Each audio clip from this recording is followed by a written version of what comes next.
यानी मध्य अटलांटिक कटक में क्या हुआ है, प्लेटों को दूर गए हैं, यानी यहाँ पर महाद्वीपीय विस्थापन हुआ। तो जब प्लेटें दूर जाएंगी तो जो नीचे की जमीन है वो अपने आप जगह खोल देगी। ऐसे में जो नीचे लावा है भड़बड़ा रहा ऊपर आने के लिए, वो चुपचाप आ जाएगा। और आकर कैसे आएगा, जैसे मान लो ये जमीन है, यहाँ से नीचे प्रेशर लग रहा है, तो प्रेशर अगर ना हटता तो विस्फोटक होता, लेकिन धीरे से जमीन ने अपने आप को खाली कर दिया। ऐसे में लावा आराम से आएगा और फैल। प्लेटों में कितनी गतियां हैं, 3। कौन कौन सी, अपसरण, अभिसरण और रूपांतरण। किस स्थिति में सर्वाधिक ज्वालामुखी आएंगे, अभिसरण गति, ठीक है। यानी सबसे ज्यादा जो ज्वालामुखी फटेंगे कब,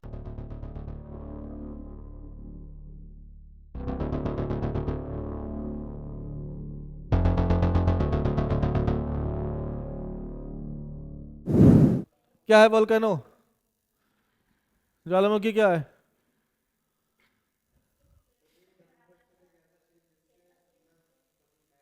ठीक है ठीक है ठीक है। पृथ्वी की सतह पर निर्मित ऐसा छेद जहां से पृथ्वी की आंतरिक संरचना से कुछ गर्म पदार्थ बाहर निकल आता है, उसे हम क्या कहते हैं। अब ज्वालामुखी तो ये है, लेकिन ज्वालामुखी क्रिया क्या है, तो आप पूरी चीज बताएंगे कि मैग्मा जो एस्ट्रोनोस्फीयर पर है वो अत्यधिक गर्म होने के कारण ऊपर आएगा, और ऊपर आते आते वो पृथ्वी की सतह को तोड़ेगा, और सतह को तोड़ने के बाद एक विस्फोटक या शांत उद्गार के रूप में बाहर आने का प्रयास करेगा, उसे ज्वालामुखी क्रिया कहते हैं। तो उद्गार के आधार पर ज्वालामुखी कितने प्रकार के हैं, तो हमने कहा 2 प्रकार के। पहला एक फिसर इरप्शन जिसे हम दरारी उद्भेदन कह रहे हैं, और दूसरा सेंट्रल इरप्शन जिसे हम केंद्रीय उद्गार कह रहे हैं, ठीक है। तो दरारी उद्गार का एक उदाहरण क्या था, आइसलैंडिक इरप्शन। ये आइसलैंडिक इरप्शन जो है वो दरारों के माध्यम से धीरे धीरे लावा बाहर आएगा। क्यों आएगा, दरारी उद्भेदन से लावा धीरे धीरे बाहर क्यों आएगा, क्योंकि जहां पे आइसलैंड है यानी मध्य अटलांटिक कटक महासागर, बहुत सुंदर, यानी मध्य अटलांटिक कटक में क्या हुआ है, प्लेटों को दूर गए हैं, यानी यहाँ पर महाद्वीपीय विस्थापन हुआ। तो जब प्लेटें दूर जाएंगी तो जो नीचे की जमीन है वो अपने आप जगह खोल देगी। ऐसे में जो नीचे लावा है भड़बड़ा रहा ऊपर आने के लिए, वो चुपचाप आ जाएगा। और आकर कैसे आएगा, जैसे मान लो ये जमीन है, यहाँ से नीचे प्रेशर लग रहा है, तो प्रेशर अगर ना हटता तो विस्फोटक होता, लेकिन धीरे से जमीन ने अपने आप को खाली कर दिया। ऐसे में लावा आराम से आएगा और फैल। इसे क्या बोला हमने, दरारी उद्भेदन बोला था। तो सारे जो आइसलैंडिक इरप्शन है, यानी आइसलैंड के आसपास जो भी वोल्केनो इरप्शन होगा उसका इरप्शन कैसा होगा, फिसर, शांत। और जो विस्फोटक होंगे वो 5 प्रकार के। पहला कौन सा था, पहला हवाईयन इरप्शन था, दूसरा स्ट्राम्बोलियन, तीसरा वल्केनियक, चौथा प्लीनियन और पांचवा पिलियन। इन पांचों सेंटर इरप्शन में सबसे खतरनाक इरप्शन किसका है, पिलियन, ठीक है। याद रखोगे कैसे, मनुष्य के लिए बीमारी कौन सी खतरनाक, पीलिया, पीलिया के बाद आदमी मर जाएगा, वैसे ज्वालामुखी सबसे खतरनाक पिलियन। समझ गए, क्या हमने लावा को 2 भागों में बांट के पढ़ लिया। लावा कितने प्रकार के, पहला एक ऐसा लावा जो एसिडिक है, और एक ऐसा लावा जो बेसाल्टिक है या बेसिक है, जो भी कह सकते हैं, है ना।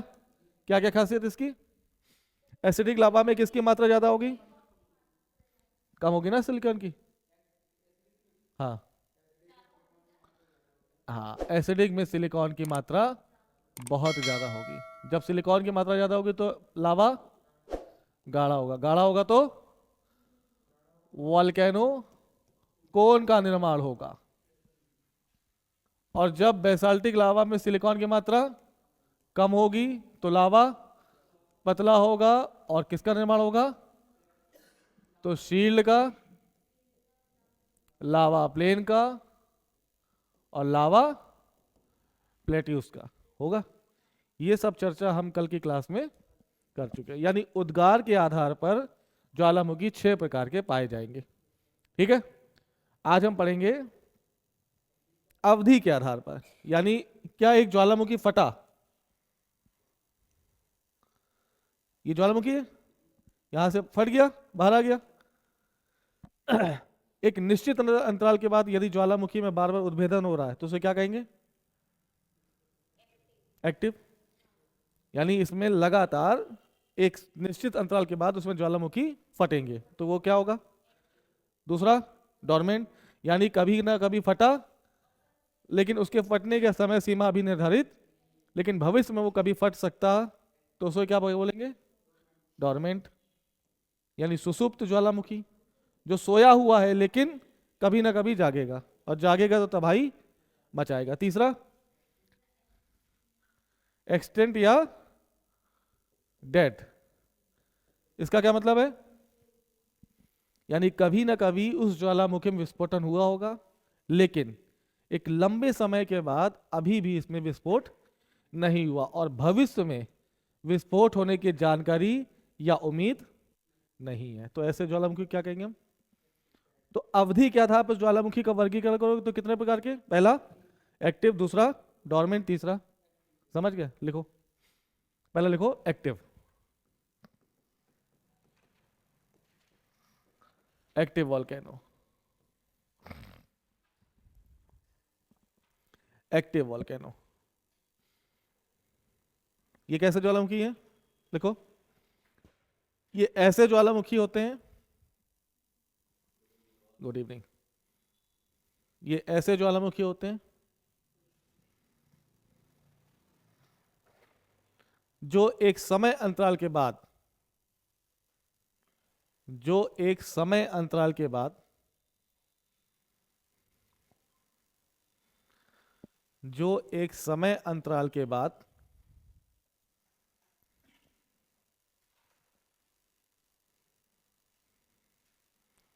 बार बार या बारंबार फटते रहते हैं।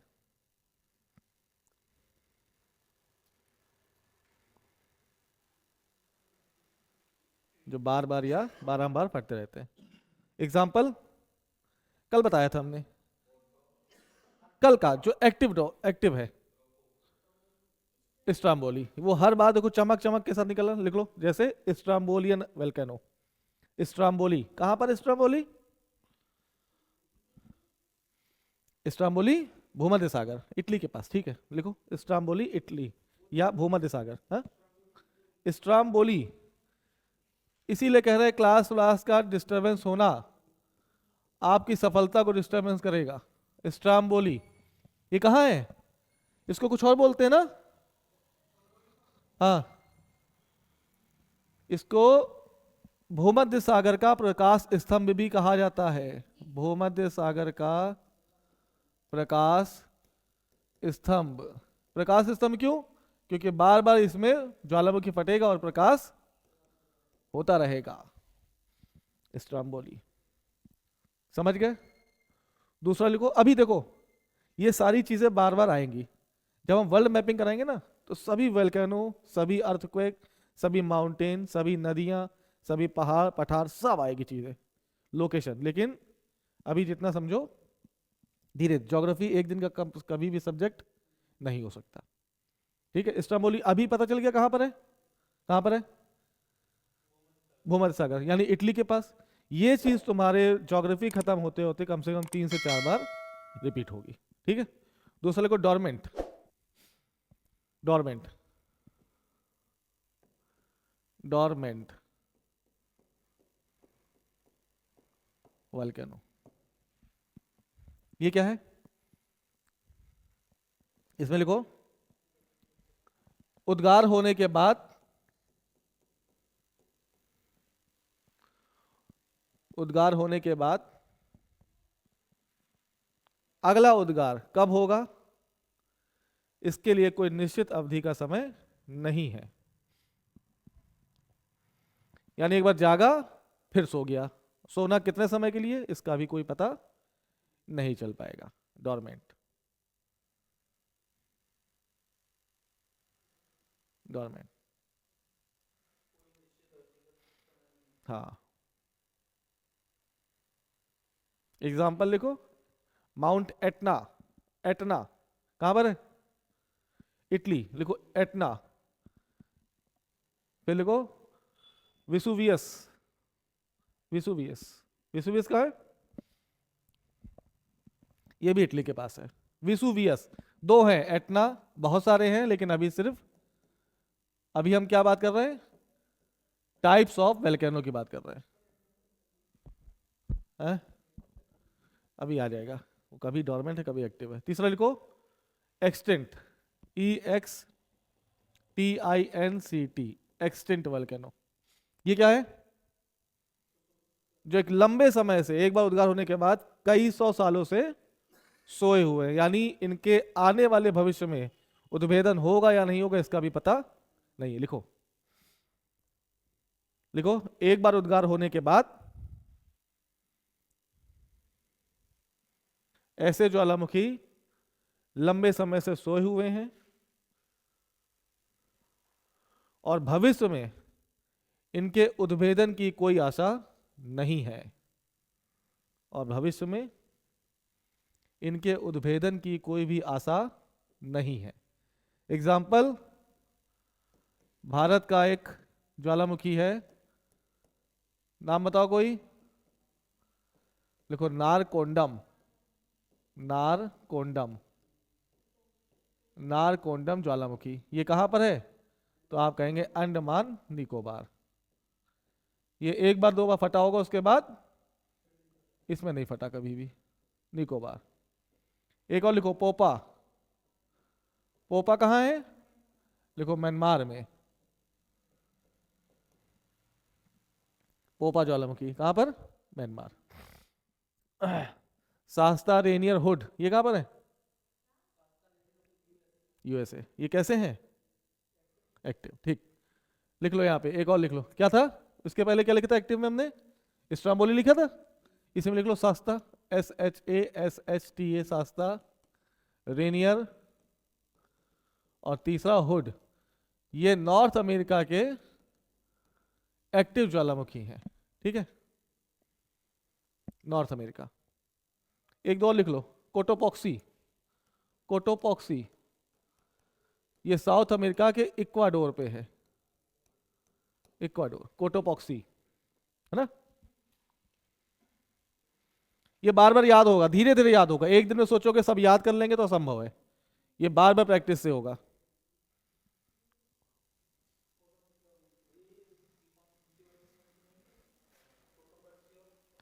शास्ता रेनियर हुड ये नॉर्थ अमेरिका में, फिर कोटोपॉक्सी इक्वाडोर। लिख लो, ये नॉर्थ अमेरिका है। कहां पे? पश्चिम में कि पूर्व में? हाँ, पश्चिम में।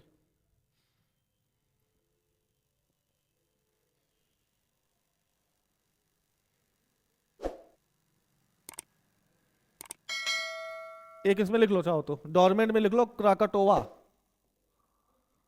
क्राकाटोवा ये कहां पर? कल बताया था हमने, इंडोनेशिया। इंडोनेशिया। एक और लिख लो इंडोनेशिया में, मेरापी, माउंट मेरापी, ये भी इंडोनेशिया में। ये धीरे धीरे याद आता रहता है बार बार, है ना? लगातार पढ़ोगे तब याद रहेगा, नहीं तो मेरापी पहुंच जाएगा अमेरिका में और शास्ता पहुंच जाएगा इंडोनेशिया में। इंडोनेशिया में क्राकाटोवा सबसे खतरनाक, कल बताया है। इसका उद्भेदन कितनी भयानक हुआ था? इंडोनेशिया में फटा था और जापान की टोक्यो में इसकी आवाज सुनाई दी थी, कल बताया। हाँ, लेकिन कैसा कैसा वॉल्केनो है? डोरमेंट। एक बार जागेगा फिर सो जाएगा, अगली बार कब जागेगा इसका पता नहीं है। अब दिमाग लगाओ, कितने हैं हमारे पास वॉल्केनो पाए? अवधि क्या था? कितने? एक एक्टिव, दूसरा डोरमेंट, और तीसरा एक्सटिंक्ट। देखिए कॉमन सेंस कितना यूज हो रहा है तुम लोग का। इन तीनों में से सबसे ज्यादा खतरनाक ज्वालामुखी कौन सा होगा? डोरमेंट। तुम बताओ, आप बताओ। काहे?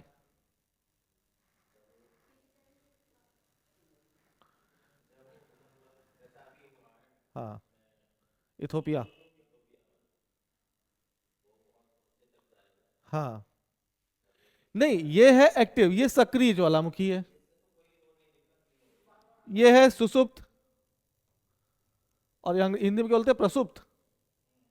ये है प्रसुप्त। इनमें से सबसे खतरनाक कौन सा होगा, साबित होगा? हाँ, गुड। एक्टिव ज्वालामुखी का मतलब ये बार बार एक्टिव हो रहा है, तो लोग इसके आसपास घर नहीं बनवाएंगे। इनको पता है कि यहां पर ज्वालामुखी फटेगा तो यहां पर घर द्वार क्यों बनेगा, ससुराल क्यों बनाओगे यहां पर? यहां ये सोए हुए हैं, इनकी कोई दिक्कत नहीं, बचे क्या, ये कभी भी फट जाएंगे। तो अगर तुम्हारी ससुराल यहां पर है तो ससुराल लुट जाएगी तुम्हारी, है ना? तो ध्यान से, एक बंगला बने प्यारा लेकिन भूकंप के ऊपर ना बने, है ना? बनाना लेकिन ध्यान से बनाना कि कहां पर ससुराल हो कहां पर मायका हो। ओके, तो याद रखना सबसे खतरनाक डॉर्मेंट। और इसी में एक सबसे खतरनाक कौन सा, क्राकाटोआ। ये जब तक नहीं फटेगा नहीं फटेगा, फटा तो विध्वंस। इथोपिया का हेले गेबी, याद आया? अभी फटा है हेले गोबी। ये सबकी श्रेणी में आएंगे। अब ये कब फटा है बताओ, इथोपिया में कब फटा है ये? 23 नवंबर, ठीक, 23 नवंबर 2025। क्वेश्चन बनने की आशंका है। अच्छा, अब बताओ, दिमाग लगाओ, अगर कल की क्लास ली है तो ये किस प्रकार का ज्वालामुखी होगा? उद्गार के आधार पर 5 थे। एक आइसलैंडिक, दूसरा पलटना नहीं होता है, आइसलैंडिक, हवाइयन, स्ट्राम्बोलियन, वेल्केनियन, प्लीनियन और पीलियन। इनमें से कौन सा है ये? दिमाग लगाओ। Plinian, spelling PLI। काहे काहे तुम प्लीनियन बोल रहे हो इसको? हाँ ठीक, यानी इसका गुबार लगभग 30 से 40 किलोमीटर ऊंचा था। और सबसे ऊंचा कौन सा है? Plinian, good. तो ये प्लीनियन ज्वालामुखी का उदाहरण है, समझ गए? अब हेडिंग डालो, विश्व नहीं ज्वालामुखी का विश्व में वितरण लिखो, distribution of the volcano in the world. समझ में आ रहा है कि नहीं आ रहा? आ रहा है, मेंस का टॉपिक है ये, ज्वालामुखी का विश्व वितरण। अच्छा, इसके पहले एक चीज और समझो, अच्छा ध्यान से ये हेडिंग डाल दो, लेकिन रुको। कल परसों क्लास में हमने पढ़ा था कि आग्नेय चट्टान के बारे में पढ़ा है ना? कौन सी? 2 प्रकार की होती है, एक इंट्रूसिव और दूसरा एक्सट्रूसिव। याद कर पा रहे हो? ये कौन सी चट्टान है? जो पृथ्वी की सतह के नीचे जमकर चट्टान का रूप ले रही है, और ये पृथ्वी के ऊपर। ये तो हम पढ़ चुके हैं ना, कितनी थी ये? बैथोलिथ, लोपोलिथ, लेकोलिथ, फेकोलिथ, है ना? ये कब बन रही है? जब मैग्मा पृथ्वी के नीचे ही ठंडा होकर जम गया। लेकिन आज हम क्या पढ़ रहे हैं? ज्वालामुखी, यानी पृथ्वी के ऊपर मैग्मा आया होगा, उससे भी कुछ निर्माण हुआ होगा, नहीं हुआ होगा? तो बहिर्जनित यानी बहिर्जनित आग्नेय चट्टान का जन्म, बहिर्जनित आग्नेय चट्टान का जन्म कब होगा? जब मैग्मा पृथ्वी को फाड़ कर बाहर आ जाएगा। तो आज इसी में देख लो कौन कौन सी चट्टानें निर्मित होंगी, ठीक है? देखो, ये क्या है? ये क्रस्ट है कि नहीं है? ये क्या आया? मैग्मा आया तो निकल के आ गया बाहर, और यही क्या बन गया? ज्वालामुखी। जब पहली बार उद्भेदन होगा तो ये मुंह क्या कहलाएगा? कल बताया हमने, क्रेटर। यानी ये मुंह होगा थोड़ा सा ऐसे तो होगा, इसको बोलेंगे क्रेटर। एक बार विस्फोट हो गया, यहां की परत जम गई, दूसरा विस्फोट होगा, इसका मुंह बढ़ जाएगा, क्या हो गया? कॉल्डेरा। यानी क्रेटर और कॉल्डेरा का निर्माण कब हो रहा है? जब मैग्मा पृथ्वी की सतह को फाड़ करके पृथ्वी के बाहर आ जाता है। दो दो दिखाई दे गया, ठीक है। अब सोचो, क्या अगर मैग्मा एसिडिक है तो क्या होगा? फैलेगा कि जमेगा? अनर्थ हो जाएगा। अगर फैला दोगे एसिडिक लावा तो जमेगा। एसिडिक लावा है तो जमेगा। कैसे जमेगा? एक के ऊपर एक, और किसका निर्माण कर देगा? वॉल्केनो, वॉल्केनिक कौन? ये कब? जब एसिडिक लावा है। अगर लावा बेसिक है या बेसाल्टिक है तब, यानी लावा बेसाल्टिक है तब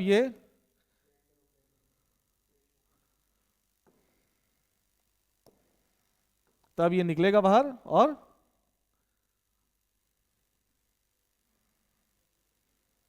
ऐसे फैल जाएगा। तो इसको क्या कहेंगे? सील्ड लावा प्लेन या लावा प्लेटू। तो ज्वालामुखी से कितने प्रकार की बहिर्जनित चट्टानों का उद्भव हो रहा है? 4 या 5। पहला कौन? क्रेटर, कॉल्डेरा, सील्ड, लावा प्लेन। और अब तुम खुद बताना ज्वालामुखी कौन का निर्माण कब होगा? जब लावा एसिडिक होगा, तभी ये ऐसी आकृति बन जाएगी। नहीं तो लावा पिघलकर फैल जाएगा, और फैलेगा तो क्या बन जाएगा? शील्ड समझते हो ना, चादर। लोहे की शील्ड क्या कैसी होती है? फैल जाती है ना, तो वैसे ही लावा। और थोड़ा इसके ऊपर इकट्ठा होगा तो लावा प्लेन, और थोड़ा बन गया तो लावा। लेकिन ये कभी भी शंकु का निर्माण नहीं करेगा। शंकु का निर्माण तभी होगा जब लावा क्या होगा? गाढ़ा होगा। और गाढ़ा तभी होगा जब लावा एसिडिक होगा। एसिडिक कब होगा? जब इसमें सिलिकॉन की मात्रा ज्यादा होगी। सब कुछ एक दूसरे से कनेक्ट है कि नहीं है? तो बहिर्जनित चट्टानों में क्या क्या बनेगा? सील्ड, लावा प्लेन, लावा प्लेटू, क्रेटर और कोल्डर। और तीसरा ज्वालामुखी शंकु। ठीक है, हेडिंग डालो अब ज्वालामुखी शंकु। क्या डालोगे? वॉल्केनिक, वॉल्केनिक कोन्स,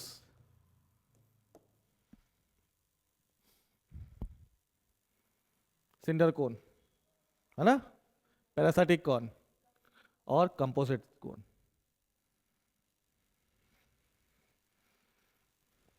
देखो ठीक है, कोन कब बनना है? सिंपल सी बात, कोन कब बनेंगे? जब लावा शुड बी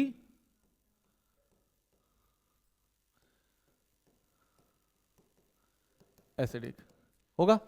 अब सोचो, ये क्या है? क्रस्ट। बाहर आया कौन? नीचे की सब सतह के नीचे तो क्या है? ऊपर आया तो लावा। लावा कैसा है? गाढ़ा। क्या बन गया? कोन। कितने प्रकार के? 3। पहला लिखो सिंडर कोन। बताते हैं सब में क्या अंतर है। Cinder cone. दूसरा है कंपोजिट कोन, और तीसरा है पैरासाइटिक कोन।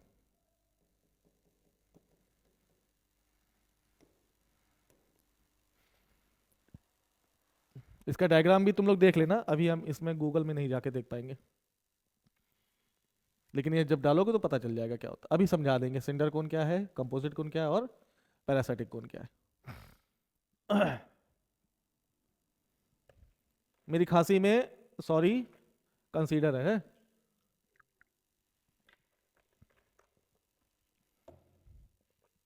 पहला क्या? Cinder cone. ध्यान रखना, ये कोई क्रस्ट है, बाहर आया और इसने कोन का निर्माण कर दिया, लेकिन इस कोन में लिक्विड नहीं होगा। किसमें? We are talking about cinder cone. Cinder cone कब बनेगा? जब लावा में लिक्विड, तो किससे बनेगा? धूल से। याद रखना, धूल कण, धूल कणों से या राख से या चट्टान से। अगर जिस कोन में लिक्विड की मात्रा ना के बराबर हो और कोन का निर्माण धूल कण से हो या राख से हो या चट्टान से हो, तो ऐसे को हम कहेंगे सिंडर कोन। क्या ये बहुत ऊंचाई तक बनेंगे? क्या इनकी ऊंचाई ज्यादा होगी? नहीं, तो लिखना औसत ऊंचाई होगी, ना ही ज्यादा ऊंचे ना ही ज्यादा नीचे। समझ गए? सिंडर कोन की विशेषता क्या है? लावा एसिडिक, एसिडिक तो जमेगा, लेकिन उस एसिडिक लावा में लिक्विड यानी पानी का, पानी लिक्विड मतलब, अब लिक्विड का मतलब तुम ये मत समझना, लावा, उस लावा में पानी की मात्रा नहीं होगी, और पानी के अलावा क्या होगा? धूल कण होंगे, राख होगा, या इसीलिए सिंडर कोन को राख शंकु भी कहा जाता है, जिसका निर्माण किससे हो रहा है? ज्वालामुखी से निकलने वाले धूल कण से, राख से या चट्टानों से। समझ गए? पक्का?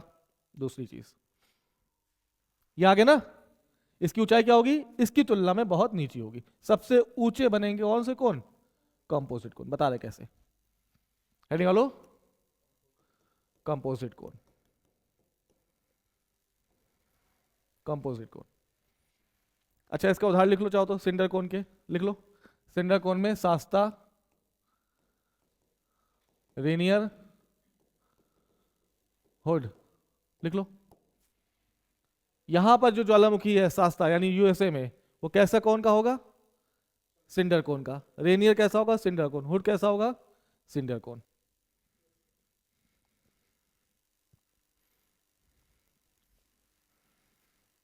बना लिया? दूसरा किसकी बात कर रहे हैं?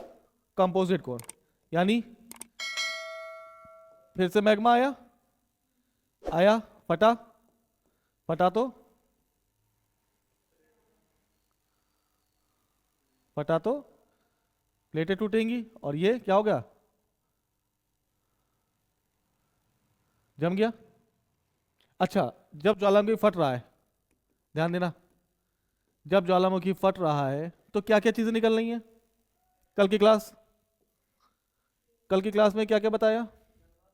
जलवाष्प यानी गैसेस, और वो तो जलवाष्प में गैस हो गई, यानी कैसे गैस, और क्या निकल रहा है?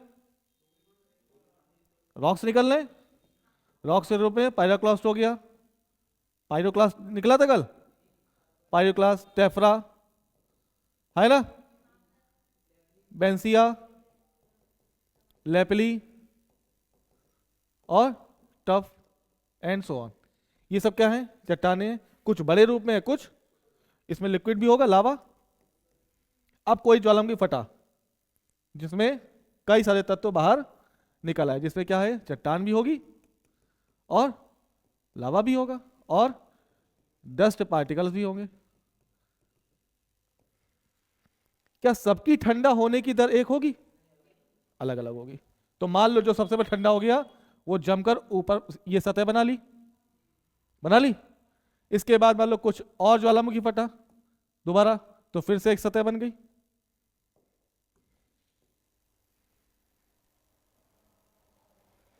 फिर ज्वालामुखी फटा तो फिर सतह बन गई, फिर ज्वालामुखी फटा तो फिर सतह बन गई।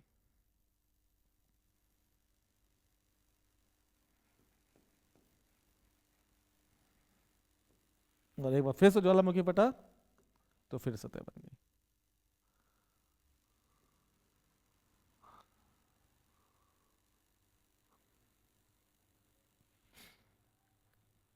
समझे कैसे? देखो, अब ये कई सारी सतहों से बना हुआ है, इसीलिए इसको क्या बोलते हैं? मिश्रित शंकु या कंपोजिट कोन। अब बताओ, सभी चीजें निकल रही बाहर, ठंडे होने की दर सबकी, तो पहले क्या ठंडा होगा? छोटे कण की बड़े कण? छोटे कण। तो छोटे कण और जैसे टेफ्रा, पायरोक्लास्ट, बेंसिया जैसे कण यहाँ पे इकट्ठा हो गए और एक जमाव से पत्थर का निर्माण कर दिया। उसके ऊपर ये पायरोक्लास्ट ठंडा होगा, तो ये ठंडा हो गया पायरोक्लास्ट की। नहीं समझे? यानी परत दर परत शंकु का निर्माण हो रहा है। एक परत लावा की, दूसरी परत पत्थर की, तीसरी परत फिर लावा की, चौथी परत फिर पत्थर की, फिर लावा की, फिर पत्थर की, फिर लावा की, फिर पत्थर की, फिर लावा की और फिर पत्थर की। क्या बना? ऊपर ऊंचा है कि नीचा है? तो सिंडर कोन की तुलना में ये सर्वाधिक ऊंचे शंकु का निर्माण होगा। क्यों? क्यों? क्योंकि इनके ठंडे होने की दर अलग अलग है। जो पहले ठंडा हो गया वो जम गया, उसके बाद दूसरा ठंडा होगा, फिर ज्वालामुखी फटा, उसमें से कई सारे तत्व, फिर सबसे ठंडा, फिर धीरे ठंडा, फिर धीरे ठंडा, फिर धीरे ठंडा, फिर धीरे ठंडा। यानी ऐसे अगर शंकु बन रहे हैं तो उसको क्या बोलेंगे? कंपोजिट शंकु। समझ रहे हो? हेडिंग डालो, इसमें लिख लो क्राकाटोवा, क्राकाटोवा और ओजस डेल सलाडो। कहां पर है ये? क्राकाटोवा कहां है? इंडोनेशिया। और ओजस डेल सलाडो कहां है? South America. कहां पर? तो आप कहेंगे अर्जेंटीना, अर्जेंटीना और चिली की बाउंड्री पर, यानी एंडीज पर्वत पर आपको ओजस डेल सलाडो मिलेगा। पहला क्राकाटोवा ऐसे सिंडर कंपोजिट शंकु से बना होगा, दूसरा ओजस डेल सलाडो। विश्व का सर्वाधिक ऊंचा ज्वालामुखी है ये ओजस डेल सलाडो।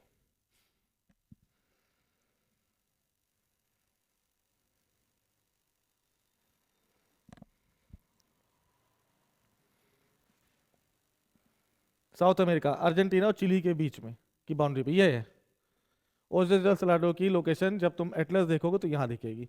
ये चिली है और ये अर्जेंटीना, इसी ये एंडीज रॉक, एंडीज माउंटेन है, यहाँ पर तुम्हें ओजस डेल सलाडो मिल जाएगा। ठीक है, एटलस में जाके देखना, सब चीज मिलेगी।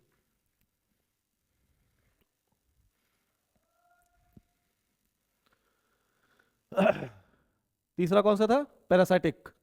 तीन थे ना, एक सिंडर हो गया, दूसरा कंपोजिट हो गया, और तीसरा क्या बचा? पैरासाइटिक। पैरासाइटिक का मतलब समझ लो, पैरासाइट, तुम किसी के पैरासाइट हो? परपोषित। अब बताओ, पैरासाइट हो तुम किसी के? तुम्हारे पापा तुम्हारे ऊपर से हाथ खींच ले तो तुम्हारा जीवन व्यर्थ हो जाएगा ना। यानी तुम किसी के ऊपर डिपेंड हो, है ना, डिपेंड हो। तो ये शंकु भी किस पर डिपेंड होगा? मेन कोन पर। बता रहे कैसे? ये डिपेंड किस पर होगा?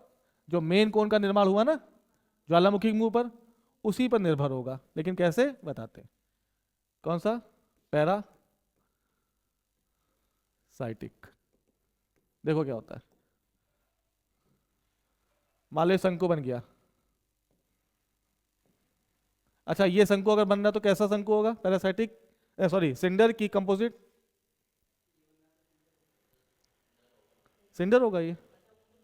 अरे परत दर परत हम जमा रहे हैं ना, एक परत, दूसरी परत, तीसरी परत, चौथी परत, ये कैसा है?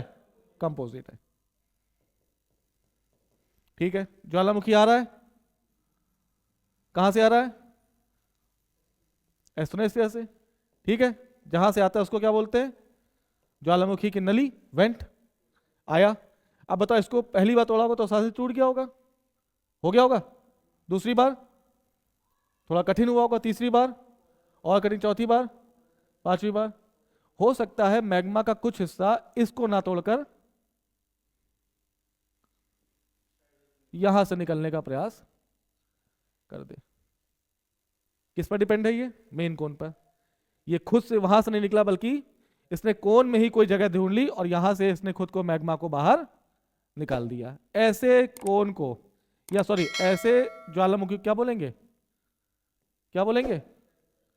पैरासाइटिक कोन। क्या विशेषता है? मुख्य शंकु को, मुख्य शंकु में किसी अन्य स्थान से जो अपना स्थान खोज ले और वहां से फटने का प्रयास करे, तो उसको क्या बोलेंगे? समझ गए? ये तीन कोण आपको याद होने चाहिए। पहला सिंडर कोण, दूसरा कंपोजिट कोण, तीसरा सबसे ऊंचे कोण किसके होंगे? कंपोजिट के। याद करने की आवश्यकता है कि कॉन्सेप्ट से याद हो जाएगा, कॉन्सेप्ट से याद हो जाएगा। ठीक, चलो अब लिखो हेडिंग विश्व का वितरण, ज्वालामुखियों में ज्वालामुखी का विश्व वितरण। हेडिंग डालो, क्या डालोगे? ज्वालामुखी का विश्व वितरण।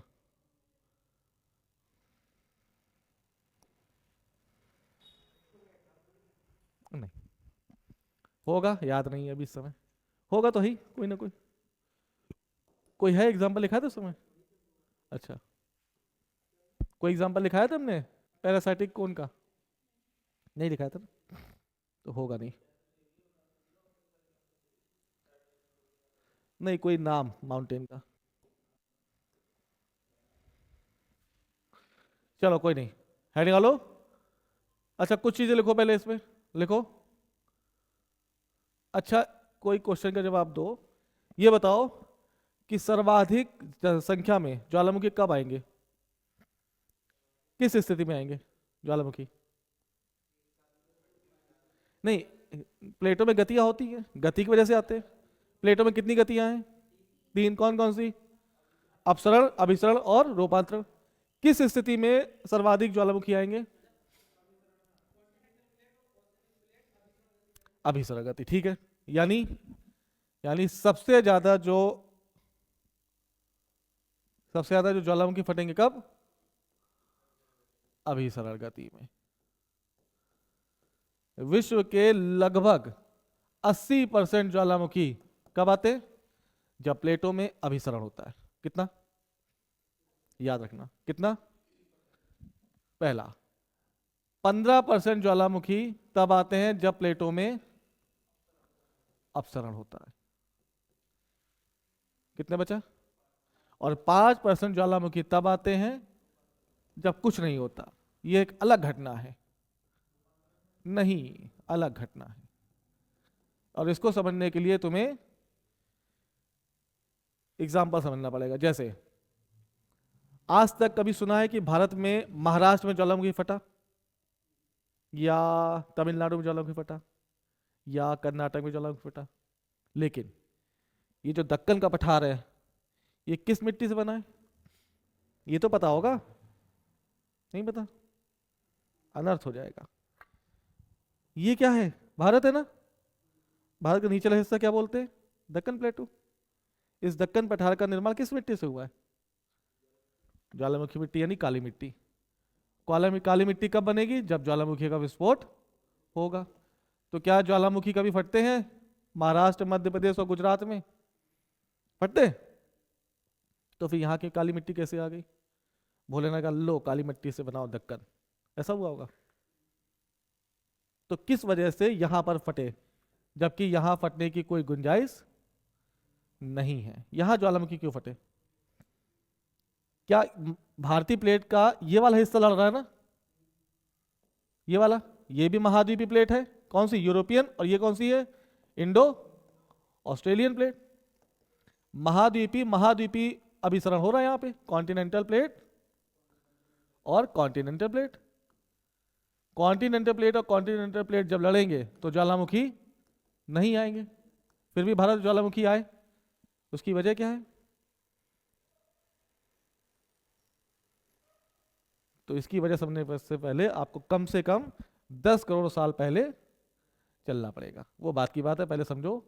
अभिसरण प्लेट से 80% और अपसरण प्लेट से 15% कैसे ज्वालामुखी आएंगे।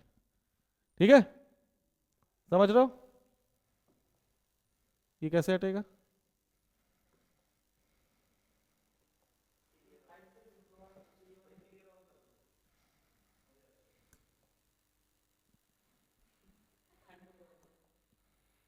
शर्म नहीं आती? जब पता नहीं होता तो क्यों बोलते हो क्लियर कर दो। देखो ध्यान से, देखो इस चित्र को। बाप रे बाप, ये क्या चीज दिखा रहा है? ये ऐसे ऐसे, बस मेरे पेन को देखना ध्यान से। ये भारत है, भारत से ये आया,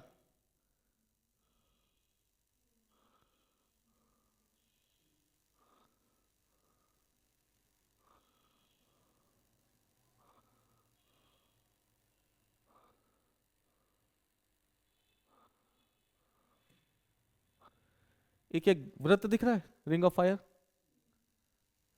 थोड़ा सा और देखो,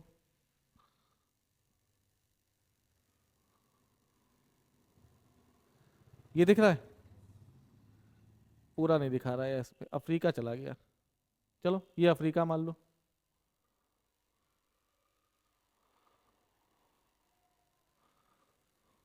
ये अफ्रीका,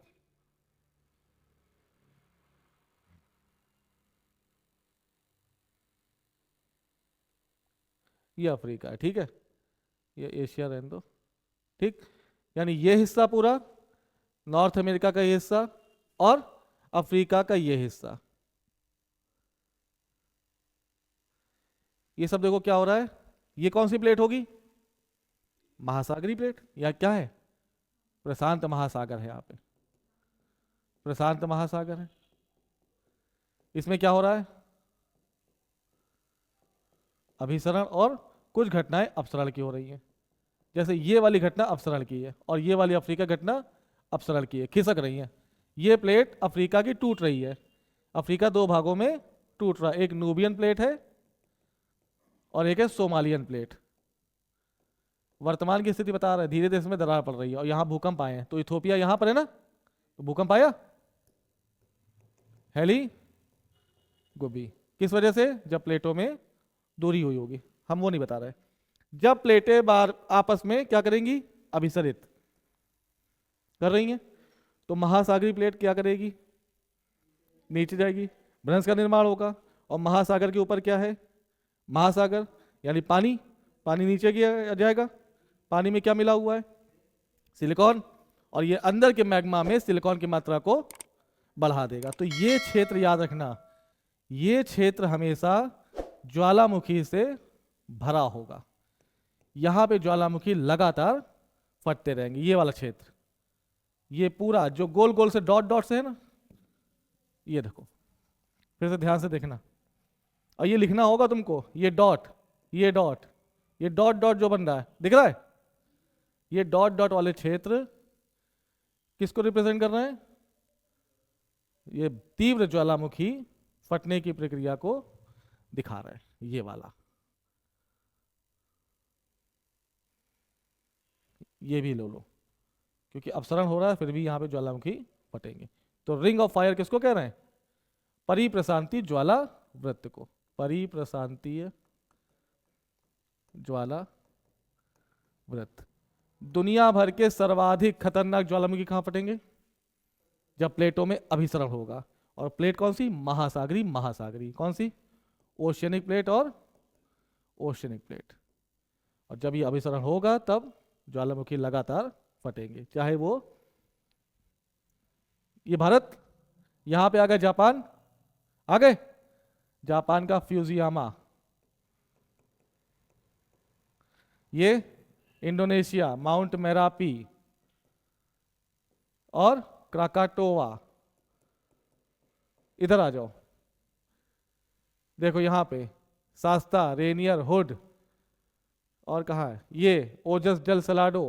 ये सभी भूकंप कहां पर हैं, इसी रिंग ऑफ फायर में, जो लगातार क्या करेंगे, लगातार क्या करेंगे, विस्फोट करेंगे। यानी विश्व का 80% से, विश्व का 80% ज्वालामुखी कहां पर है, इसी जगह। ठीक है, अच्छा एक चीज और, यार ये पूरा मैप नहीं है, इसको दिखाएं, इधर मैप निकालो जरा, एक बार निकालो मैप, इधर आओ, पूरा वर्ल्ड मैप निकालो, हाँ गूगल से निकाल लो, वो एडिट कर देंगे।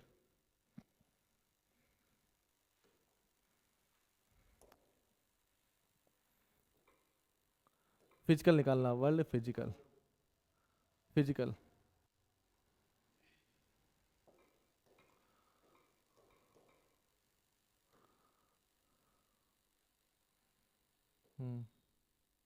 ब्लैंक निकालो ज़्यादा अच्छा है, ये निकालो, हाँ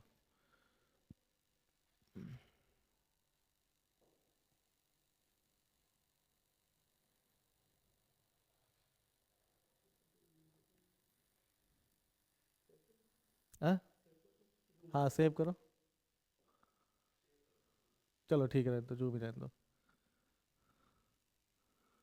ठीक है।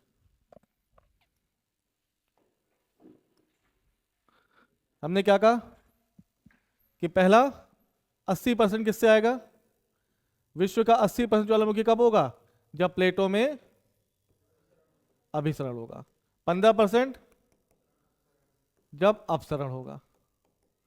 ठीक है, अब इन 80% की बात कर रहे हैं, 80% यानी लगभग इसका पूरे विश्व का 66% जो वो है ज्वालामुखी वो कहां पर आ रहा है, यहां से, समझना, यहां से निकले और पृथ्वी गोल है ना तो पीछे भी आएंगे, यहां से निकले ये प्रशांत महासागर, ऐसे समझो,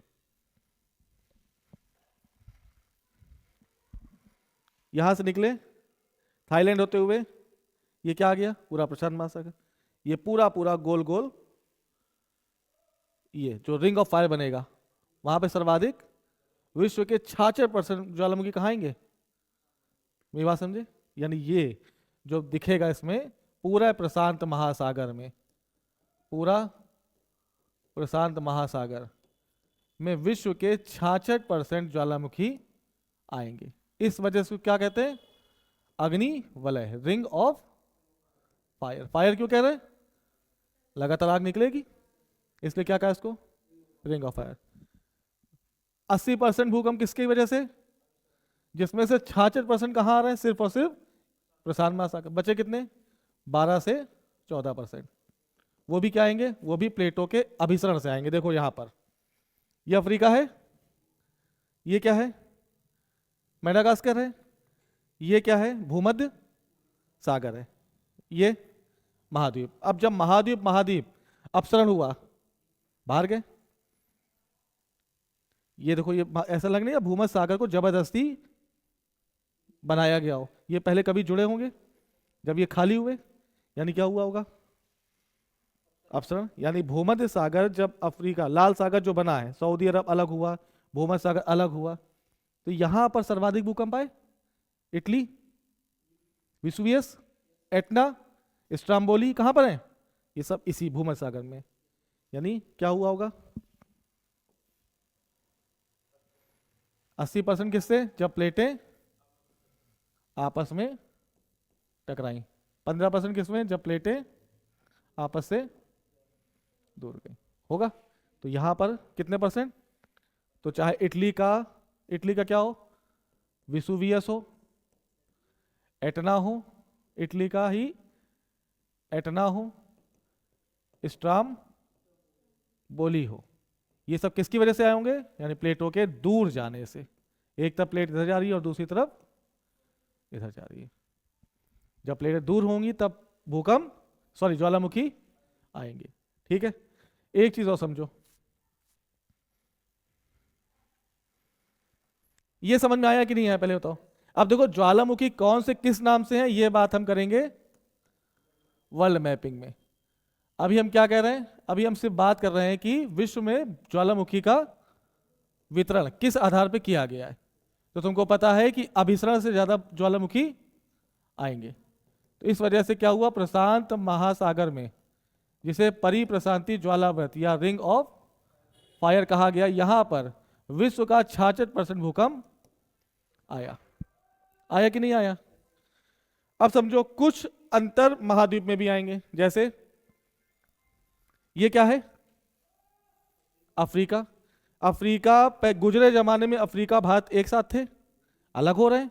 इसी तरह से आज में वर्तमान में देखो तो अफ्रीका का यह हिस्सा टूट रहा है, आज का चल रहा है ये। अफ्रीका आने वाले 10,000 साल बाद हो सकता है 2 महाद्वीप में परिवर्तित हो जाए, यानी अफ्रीका की टूटन यहां से आ रही है, इथोपिया से होते हुए, ये हिस्सा टूट के अलग हो जाएगा डेफिनेट।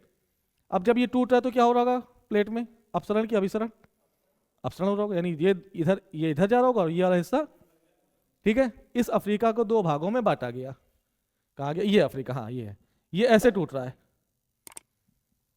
ठीक है। वर्तमान में अफ्रीका कैसे दिख रहा है, ऐसे, लेकिन जब भूगोल वेत्ता इसका अध्ययन कर रहे हैं तो देख रहे हैं कि अफ्रीका में टूटन पड़ रही है, यानी ये 2 भागों में, यानी ये 2 प्लेट हैं।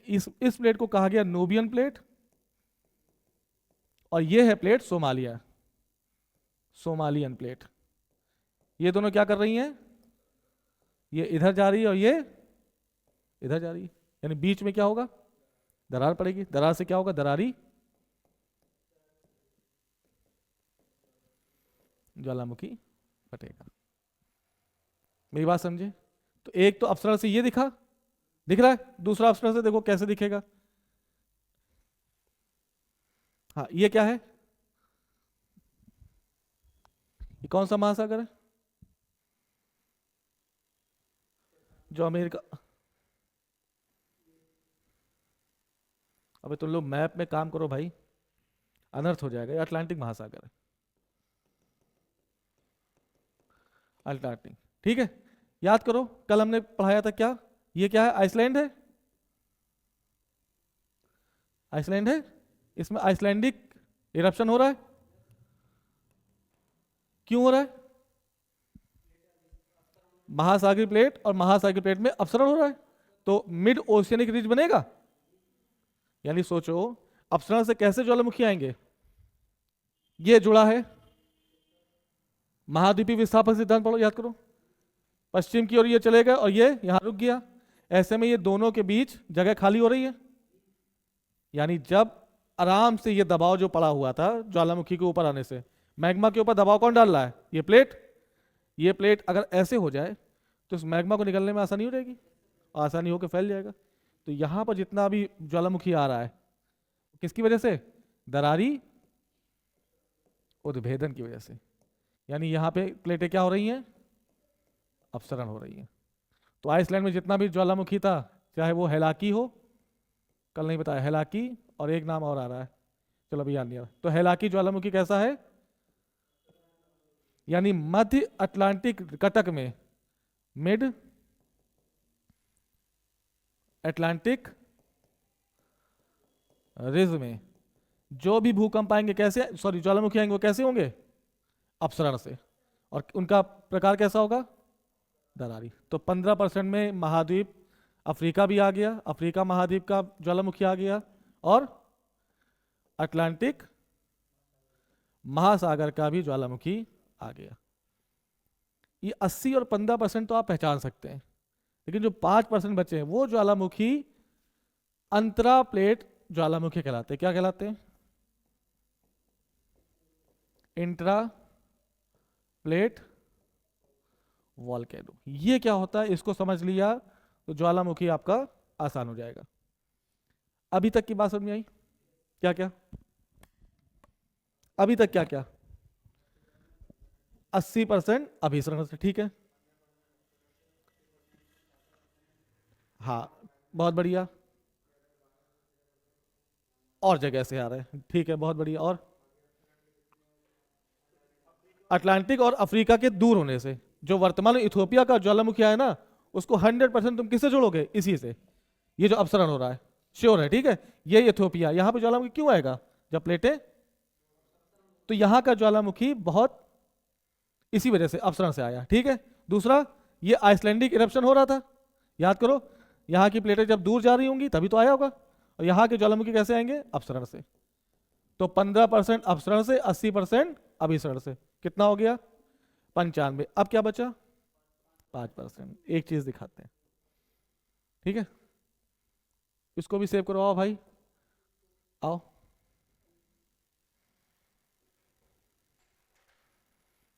क्या हो गया,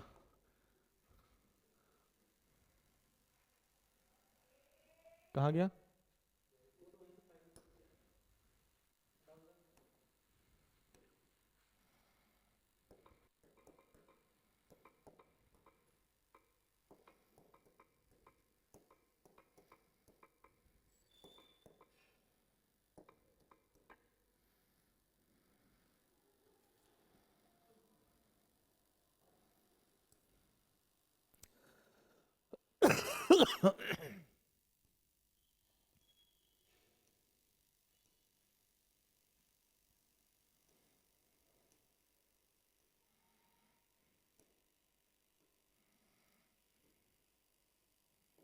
चलो नहीं इसमें नहीं, चलो इसे समझा देते हैं हम। 15% क्या बचा, 5%। कौन सा, जो 5% ज्वालामुखी बचे हैं वो क्या हो रहे हैं, अंतरा प्लेट ज्वालामुखी। समझना थोड़ा सा, भारत को लेके चलते हैं। यह है भारत, भारत में ज्वालामुखी उद्भेदन नहीं होता है, हमें पता है। कभी नहीं सुना कि गुजरात या महाराष्ट्र में ज्वालामुखी फटा, लेकिन फिर भी गुजरात और महाराष्ट्र की मिट्टी कैसी है, काली मिट्टी, और काली मिट्टी का जन्म कैसे होगा, ज्वालामुखी से। यानी ये ऐसी जगह होगी कभी यहाँ पे ज्वालामुखी फटे होंगे, लेकिन ज्वालामुखी यहाँ भारत जब आया तब नहीं फटे। एक ये जगह है रीयूनियन हॉटस्पॉट, जो कहाँ पर है? अफ्रीका और भारत के वर्तमान की स्थिति में लगभग हिंद महासागर के पास एक जगह है। क्या नाम है? रीयूनियन। अरे ठहर जाओ, अब ये कॉन्सेप्ट बहुत कठिन है। क्या है ये? रीयूनियन हॉटस्पॉट, इसको समझो। ये क्या लिखा? हॉट स्पॉट मतलब और बहुत गर्म, है ना? अत्यधिक अत्यधिक तप्त स्थल। इसको समझना कैसे हम समझा रहे हैं, ठीक है? ये क्या है? क्रस्ट है, ठीक है?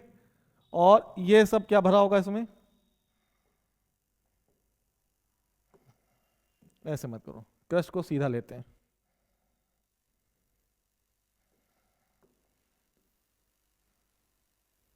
ये क्या है? क्रस्ट है, ठीक है?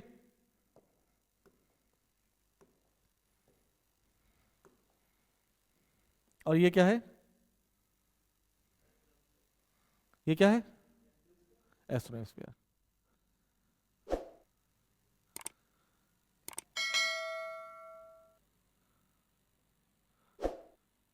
हम क्या समझा रहे हैं? जो 5% बचे हुए ज्वालामुखी आए, वो किसकी वजह से आए?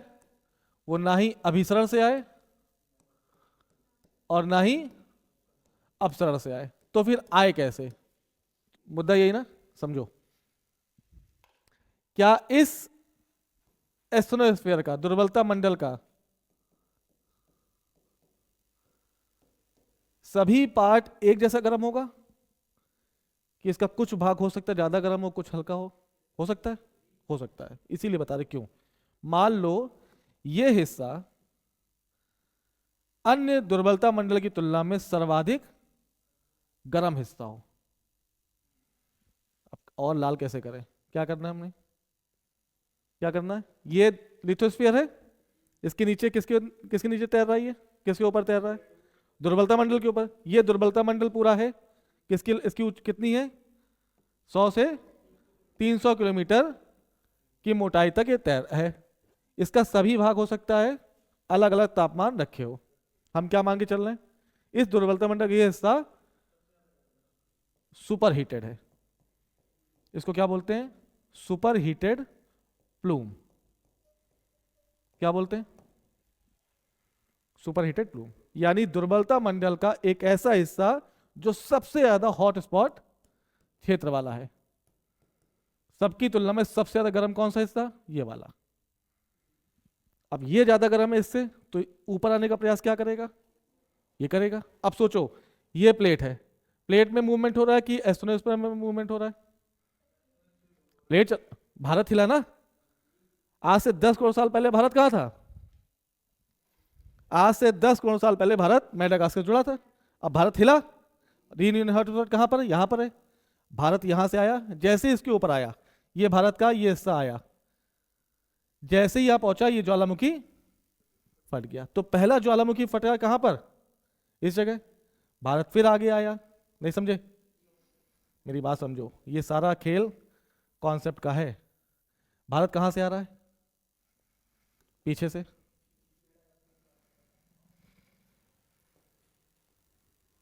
भारत की मूवमेंट किधर हो रही है? इधर की ओर। ये सबसे गर्म, ये बार बार आने का प्रयास करेगा। भारत आया आया आया, जैसे ही भारत का ये हिस्सा पहले वाला बिल्कुल ये हिस्सा यहां पहुंचा, पीछे पूरा हिस्सा चला आ रहा है, ये हिस्सा पहुंचा यहां पर, ज्वालामुखी फट गए। तो फटे तो इसकी मिट्टी कहां इकट्ठा हो गई? यहां पे। तो पहला हॉट स्पॉट कहां पड़ा होगा? यहां पर शुरुआत में। फिर भारत हिला, ऐसे समझो। ये क्या है? Super heated plume. भारत चला आ रहा है, ये नहीं हिल रहा है। कौन हिल रहा है? भारत। ये हिला, ये हिला, भारत का हिमालय निकल गया, यूपी निकल गया, मध्य प्रदेश निकल गया। और जैसे ही मध्य प्रदेश पे पहुंचा, इसने क्या दिखा दिया? पहला विस्फोट हो गया। ज्वालामुखी शांत, बार बार सुना होगा। फिर ये चल रहा है, फिर चला दूसरा विस्फोट, 2 बार हो गए। फिर शांत, फिर चला तीसरा विस्फोट, और आखिरी में कन्याकुमारी पहुंचते पहुंचते चौथा विस्फोट। तो ज्वालामुखी भारत में फटे कि ज्वालामुखी इसलिए फटे क्योंकि भारत रीयूनियन हॉटस्पॉट के नीचे ऊपर आया। समझ गया भाई? पूरा प्रयास किया है समझाने का, उम्मीद है आई होगा। नहीं समझे? यानी जो 5% ज्वालामुखी हैं वो ना अभिसरण से फटते हैं ना, बल्कि भारत में सॉरी विश्व में कई सारे ऐसे तप्त स्थल हैं जो बार बार फटते रहेंगे। अब उसके ऊपर तुम आ जाओ तो तुम्हें फट के निकल जाएगा, जमीन आ जाए तो जमीन को फाड़ के निकल जाएगी। ये है रीयूनियन हॉटस्पॉट। ऐसे ही भारत के दक्कन के पठार में काली मिट्टी का जमा हुआ, और ऐसे ही हवाईयन आइलैंड कल पढ़ाया था, कहाँ है? ऐसे ही आगे हवाईयन, ये है हवाई, ये हवाईयन आइलैंड है, ये भी हॉट स्पॉट है। जब ये हिस्सा इसके ऊपर आया होगा तभी बना मोना लुआ, मोलाकी, हवाई, निहाऊ, और कई सारे ज्वालामुखी इसमें फटे होंगे। जैसे आगे निकलेगा, ये है हॉट स्पॉट का पॉइंट, और ये समझ लो हवाई द्वीप है। तो यहां से आ रहा है ना हवाई द्वीप, जैसे यहां पहुंचा फटा, ये क्या हो गया? मोलक्की। फिर ये आगे गया, फिर ये फटा, फिर क्या हो गया? कोई भी मोनाकी। ये फिर आगे गया, फिर किलौआ, फिर मोनालुआ, फिर अब सोचो यहां पे जो ज्वालामुखी यहां पहुंच गया है, क्या यहां कभी विस्फोट होगा अब? क्योंकि सुपर हीटेड प्लूम कहां पर है? पीछे रह गया। एक बार ज्वालामुखी फटने के बाद यदि वो हॉट स्पॉट से फट रहा है तो उस स्थान पर दोबारा ज्वालामुखी फटेगा नहीं। इसलिए आज के बाद भारत में कभी ज्वालामुखी नहीं फटे, लेकिन दक्कन का पठार जब वो मूव कर रहा था तब वहां पर ज्वालामुखी फटे होंगे। हे भगवान, आगे बात समझ में नहीं आया तो पूछ लो।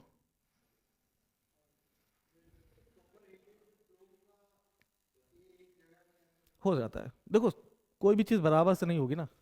दुर्बलता मंडल की स्थिति हमें नहीं पता, कोई पहुंच ही नहीं सकता, लेकिन ये पता चला है कि एक ऐसी जगह है दुर्बलता मंडल में जो अन्य पूरी की तुलना में सर्वाधिक गर्म होगा। अब जब सर्वाधिक गर्म है तो यह बार बार उठने का प्रयास इसकी तुलना में ज्यादा करेगा। अब इसके ऊपर जो भी आएगा ये फट जाएगा। हाँ हाँ बिल्कुल, आज भी रीयूनियन हॉटस्पॉट पे ज्वालामुखी फट रहे हैं, आज भी यहां पर इस स्थिति में ज्वालामुखी फट रहे हैं। लेकिन अगर इसके ऊपर कोई आ गया तब वहां पे ज्वालामुखी दिखेगा। ये तो समुद्र है, फट के निकल गया निकल गया निकल गया। अगर उसके ऊपर क्षेत्र आ गया तो ज्वालामुखी आ जाएगा। नहीं समझे? इस जगह ज्वालामुखी लगातार फट रहा है, हॉट स्पॉट, यहां ज्वालामुखी फट रहे हैं क्योंकि हॉट स्पॉट है। यहाँ के इसके ऊपर कोई भी जमीन आ जाएगी, यहाँ पर दिख जाएगा ज्वालामुखी फट गया, और इसकी मिट्टी का जमाव काली मिट्टी के रूप में हो जाएगा। आई बात समझ में? पक्का? फिर से पूछ लो और कुछ कंफ्यूजन हो तो। आप 5% आ गया तो 5% किसको रखोगे? सिर्फ भारत, भारत के दक्कन के पठार को, और हवाईयन ज्वालामुखी को, जो कल कितने बताए थे हमने, चाहे वो मोना लुआ, मोलोकी, निहाऊ, किलौआ,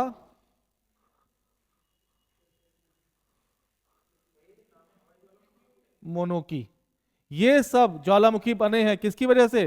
हॉट स्पॉट या super heated plume, super heated plume.